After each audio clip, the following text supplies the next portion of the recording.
Well, here we go again. The rest of chapter 13. Hopefully, it won't take too long for you.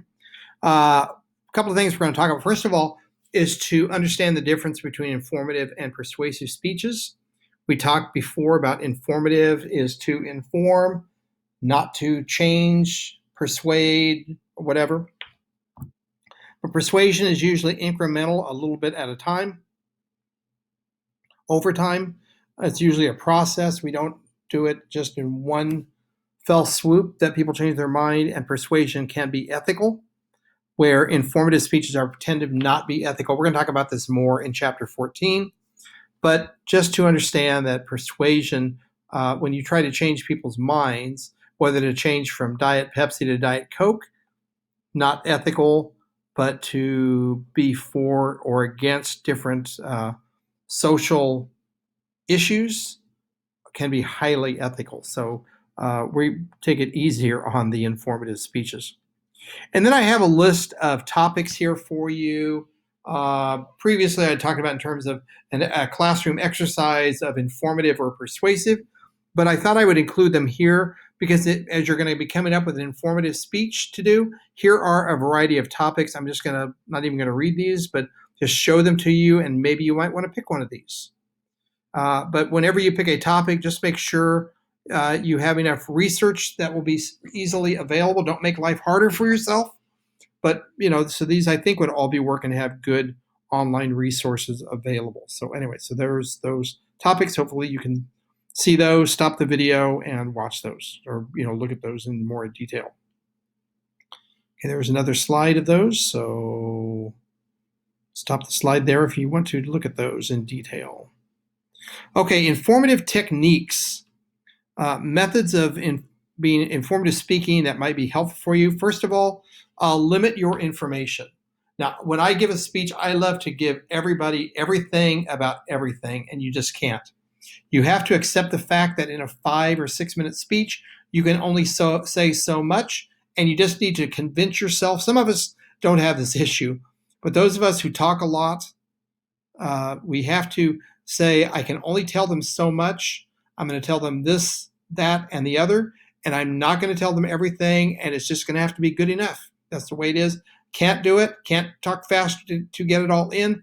I just need to accept the fact I can only say so much in this time. It's better to say, talk about a few things in depth than a whole bunch of things because I have a need to say everything. So accept that fact. Clear, simple language. Be concrete, be clear, be specific. Don't speak over your audience's head.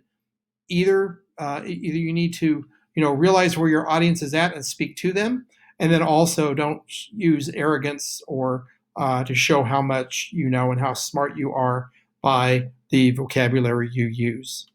Move from simple to more complex. Start simple, build on that, and go. Don't start complex because you'll lose people. But start simple and then build with them to speak out more complex matters. Emphasize your main points. I think this kind of goes with what we previously said. You can only say so much, so stay out of the weeds. And I'm saying this to myself when I'm saying it to you. Stay out of the weeds. Stay out of truly details, because it's just isn't the place for it. If you have a 30-minute opportunity, maybe, but not here, not in 5 minutes. Use repetition. Repetition is a way to help your audience remember your speech. That is why we give a preview and a review, as well as go through the main points in the body of the speech to help them remember. That's why we use simple language. That's why we use words that sound the same and when we word our main points. All these tools are just to help our audience remember better. Use signposts. Keep people coming where you are. That's what transitions are. And that's what the conclusion. In conclusion, gives people a heads up that you're closing. Transitions give them a heads up you're changing topics. And there are other signposts that are mentioned in the textbook. Encourage audience involvement. We already talked about that. So the slide is, we are ahead of the game here. Okay, just a few more details on visual aids. And I would like you to use a PowerPoint in your informative speech presentation. First of all, here's a list of different visual aids. We always think PowerPoint, but there's a variety. Charts, graphs, objects, handouts, chalkboard. That one's kind of going away. Overhead transparencies, that's going away. Videos, audio recordings, other people, yourself, a PowerPoint or Prezi. I love Prezi, but it's horrible in the classroom. It just takes too long to load, so I would encourage against Prezi, but I love it if you can get it to work well and in a timely manner. But all these, you don't want to overload, but there's a variety of present visual aids, not just PowerPoints. Okay, rules for visual aids. Number one, be big enough. The people in the back should be able to see it. Now, in your speech, you're going to have to angle your laptop so we can see your visual aid, your PowerPoint. Make it significant. Don't just give us a bunch of pictures. I'm reviewing about 60-something speeches from another school right now, and some of the PowerPoints are about third grade level. They are not significant. The pictures are just more fun pictures, like I said, like a second or third grader would do, not a college student. So make your pictures and your visual aid significant. Make sure it's rugged enough. If you're going to pass around your visual aid, please make sure that it's rugged enough for the journey. Now, in this classroom, we won't do that this time, but if you're in a place where you're going to share using a cuckoo clock that your great-grandfather brought from Germany, I wouldn't do it because you never know who Mr. or Ms. Butterfingers is going to be to drop that thing, and that will not be good. So make sure it can stand the journey. PowerPoint slides, make sure you've practiced with your PowerPoint. I emphasize this because some people work so hard on their speech, they work hard on practicing. Third, they put their PowerPoint together at the last minute, but they never practice, and quite often they will forget to advance the slides. So they're on their third main point, and the slideshow is still on the introductory slide. So practice clicking, muscle memory, so you know when to click your slides. Again, significant. Make sure what you can present is significant and meaningful, not just filler. Contrasting enough. Make sure that your audience is able to read it. The font type is simple and straightforward. Calibri. I use Times New Roman. They say not to use that in a PowerPoint, but I do. But clear, easy to read, contrasting with the background, black on white, white on black, but something where it doesn't get lost, like a light blue with a light yellow may get lost. So make sure it's clear. Empty enough, and by that I mean less is more. Have only a few words, maybe a picture, but don't overload a slide with words. Don't overload it with a variety of pictures. Simple is better because it's easier to do. And if you keep it significant and one picture or whatever, you pick the right picture, and it can say, as they say, a picture set is worth 1,000 words. So choose well, but use less.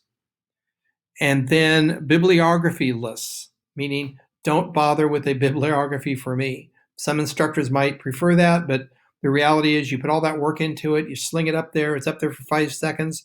Nobody reads it, and it just does not do it. That's why we have your outline has your bibliography contained in it. So that's how we'll work that. Okay, a few questions just to ask yourself with your presentation. Number one, what question should I ask myself before deciding on a visual aid? In other words, don't just go PowerPoint if there's a better option out there. So ask yourself the right questions about what is my topic, what is my time, where am I speaking, who am I speaking to, how much time do I have, is it daytime or nighttime? Maybe some of those will help guide you in terms of what kind of visual aid you're going to use. Another question, could using a visual aid in this situation and conditions negatively impact my speech? Maybe. Maybe a visual aid is the wrong thing to do. Or what kind did I use because of the situation? So, like for example, at a funeral, a lot of people use a visual aid of a lifetime of memories of pictures from a person's life, and those are always, I think, always wonderful, and people really love that. So that's the perfectly appropriate thing. Maybe in another situation, a pictograph or whatever may not be the right thing. But anyway, and then do I have too many visual aids? Keep it simple, keep it under control. One visual aid is probably plenty. Don't overdo it on the visual aids. Don't use visual aids as a way of getting out of having to speak. And then, is my one visual aid too much? Could my visual aid be overpowering? Could it be so strong and so emphatic that it drowns out, metaphorically speaking, my speech? Because people are just thinking about, looking at, wondering about the visual aid that I showed. So make sure it doesn't overwhelm. It should complement and supplement, not replace your presentation. All right, so I think that is the last slide there. A little bit shorter this time, so keep working on your uh, group presentation speeches as well as your informative speeches. You may need to double up. Don't wait to finish one to start the other. You can do probably a little bit of both at the same time, because if you don't, you're going to maybe run out of time. So anyway, get started on both. Okay. So I will talk to you next time. Thank you.